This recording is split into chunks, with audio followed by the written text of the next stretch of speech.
Welcome back. You know, the immigration debate has been the talk of the country for weeks, and some local cities have even come up with their own plans to house undocumented children. Now, we want to get some political analysis, so we welcome back Professor Fernando Guerra from Loyola Marymount University. Thanks so much for joining us.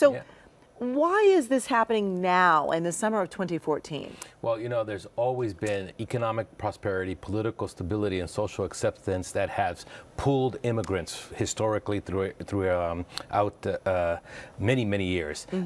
Now what happened, I think, is a combination of factors. First, this whole what we call DACA, the Deferred Action for Childhood Arrivals. That was an executive order that was passed by President Obama.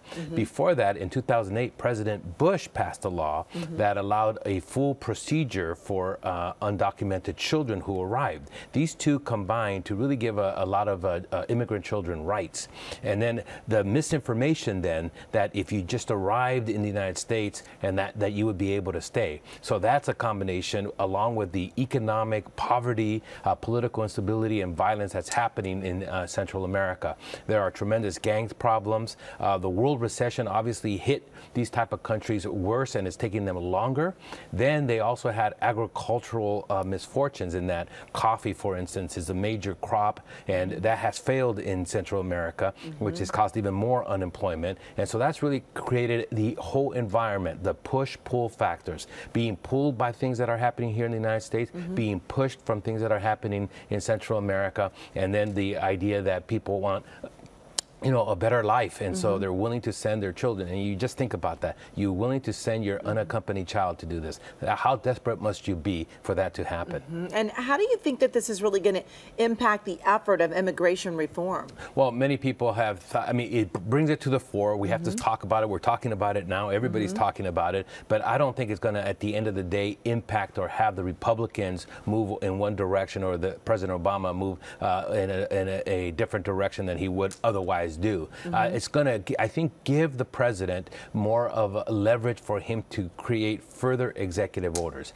He does not expect that Congress, the Republican-controlled House, will be responsive to any of his proposals. So he's going to have to take more executive orders, and I think he's willing to do that. And how do you think it's going to impact the 2014 midterm election? Well, that's an interesting question because, you know, Republicans are totally against anything that Obama does on in this arena. And so but I don't think it's going to mobilize any more Republicans that would have come out to vote. They've already been mobilized. That sector that really is energized by this, they were already going to go out to vote. It might actually help the Democrats, whereas there are many who believe in terms of the human rights, immigrant rights, certainly the Latino vote may end up turning out to a greater degree. And that was a fear that Democrats have in 2014, that they were going to have a low turnout, that there wasn't anything to vote for. This might mobilize certain sectors and help the Democrats out. And what has the local response really been like?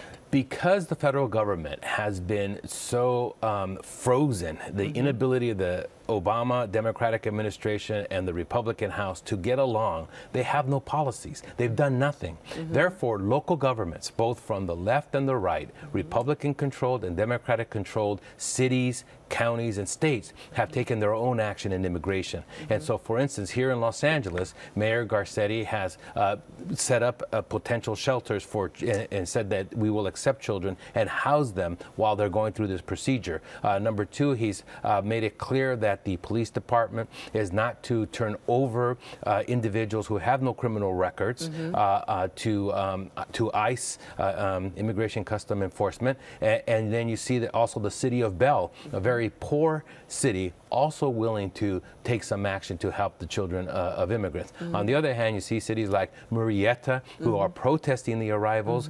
You see the state of Texas with Governor Perry trying to send out the National Guard. And all of this because there's no coherent federal policy. It creates a vacuum, and the states and the cities have to step into that. And they're stepping into this from making, in a sense, immigration laws, but all kinds of immigration laws that are very inconsistent. Okay, there's still a lot to see what's going to happen here in this one. Thank you so much, Professor, for just shedding some new insight.